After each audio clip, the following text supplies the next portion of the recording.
The English Premier League has been in operation since 1992, and in that time there have been several different eras that have shaped the league. These eras have seen a team dominate, such as Manchester United in the mid-90s, or two teams frequently competing for the top spot while having success in other competitions, domestically and in Europe. But with transfers, super rich owners and new managers introducing innovative playing styles, the mega powers change over time and a new era is born.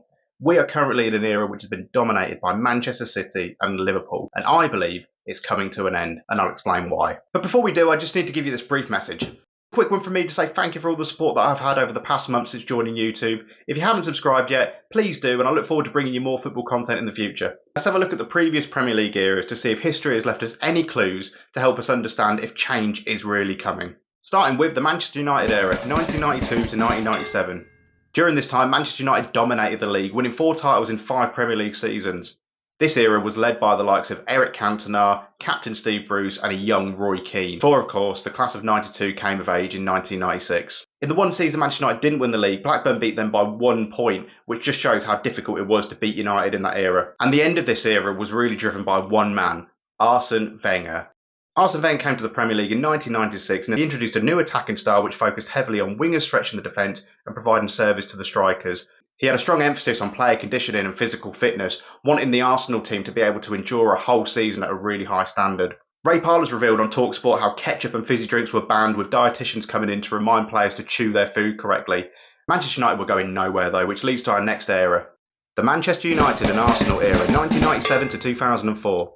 Definitely my favourite era that we'll talk about in this video. The rivalry between Manchester United and Arsenal in this time was iconic, not just in the Premier League and in England, but worldwide. The two clubs were dominant forces in English football during the time, with Manchester United winning the Premier League title in 4 of the seasons and Arsenal winning it in 3, including the infamous Invincibles team in 2003. What was guaranteed when these two sides met in this era was goals, cards and high drama. There was a big mutual respect between the two teams, but boy did they fight it out on the pitch. The reason this era came to an end is because Arsenal simply lost so many key players over a short period of time, either through retirement or transfers, such as Keown, Bergkamp, David Seaman, but most notably Patrick Vieira leaving while he was still in his prime in 2005. Following their defeat to Barcelona in the Champions League final in 2006, they then lost Ashley Cole to Chelsea, Sol Campbell and Thierry Henry went the next season. These legends and invincibles were replaced with young players who, despite a lot of promise, never reached their full potential.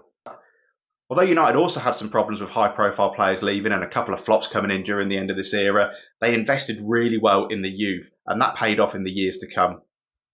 Meanwhile, another team hit the scene, leading to our next era.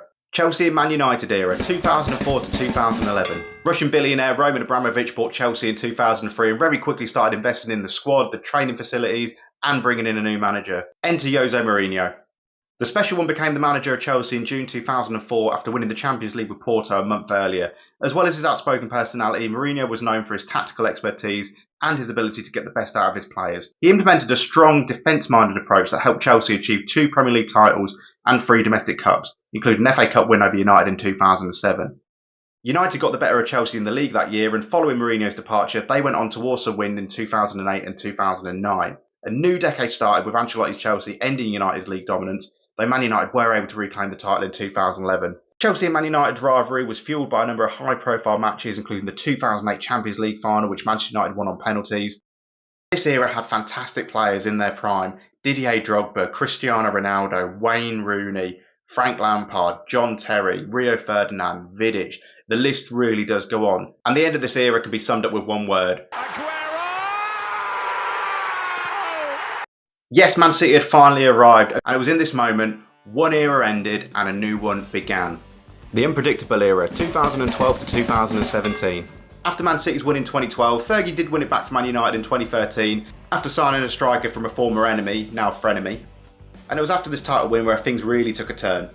Fergie retired, and for many years during this era, United just couldn't find a suitable replacement. Despite winning the title in 2012, Man City hadn't found a formula yet for back-to-back success. Liverpool had lost Benitez and were experimenting with different managers. Chelsea were going through a similar phase, and Wenger was busy trying to convince Arsenal fans that 4th place was actually a trophy. Looking back on it, he was right to be fair. And all this uncertainty and frequent change led to a very unpredictable era where no team was able to achieve back-to-back Premier League titles. Even Leicester were able to shock the world with a 5,000 to 1 title win, truly defining what we mean by the unpredictable era.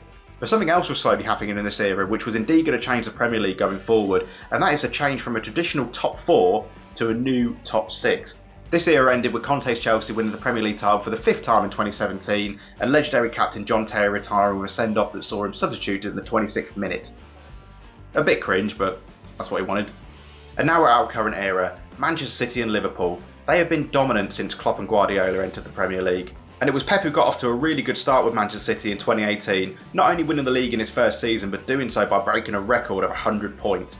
The following season they won it again, but Klopp's new look Liverpool with their high attacking, high press philosophy pushed City all the way. They won their first Premier League title in 2020, achieving 99 points. Man City would reclaim consecutive Premier League wins, whilst Liverpool found fortune in the Champions League with a win over Spurs, something that has eluded City despite their possession-based dominance in England. Overall, the Premier League has been highly entertaining and highly competitive in the last few years, with Man City and Liverpool raising the bar as to what a Premier League team needs to do to win the league, whilst also playing quality football. Here we are at the crux of the video, why I think this era is ending. Well, let's have a look at Man City first. As of right now, we've had 17 Premier League games and Man City currently sit 5 points behind Arsenal in second place.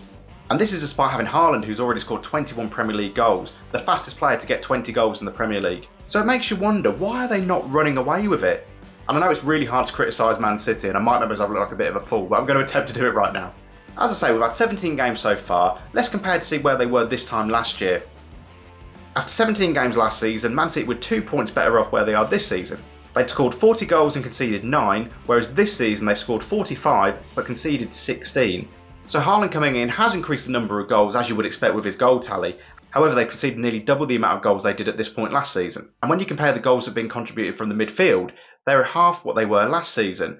Last season Man City scored 32 goals from midfield at this point. This season they've only had 18 goals from midfield. And sure, they have more goals overall thanks to Haaland, and that's why they brought him in, I get that. But the point is that while they're conceding more, they clearly have some defensive issues, and the games are becoming more competitive, meaning they're more likely to drop points if they can't outscore the opposition. When I say end of an era, do I think City are all of a sudden going to drift away, similar to what Arsenal did in 2007?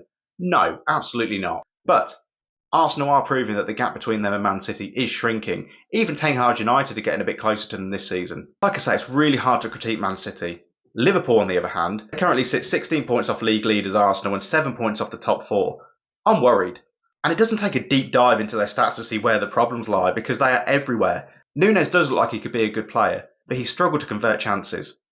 The high intensity press has been missing this season. Van Dijk and the rest of the defence look like they've never played together before, and the centre midfield provide little support to defence or attack. They clearly need some new legs.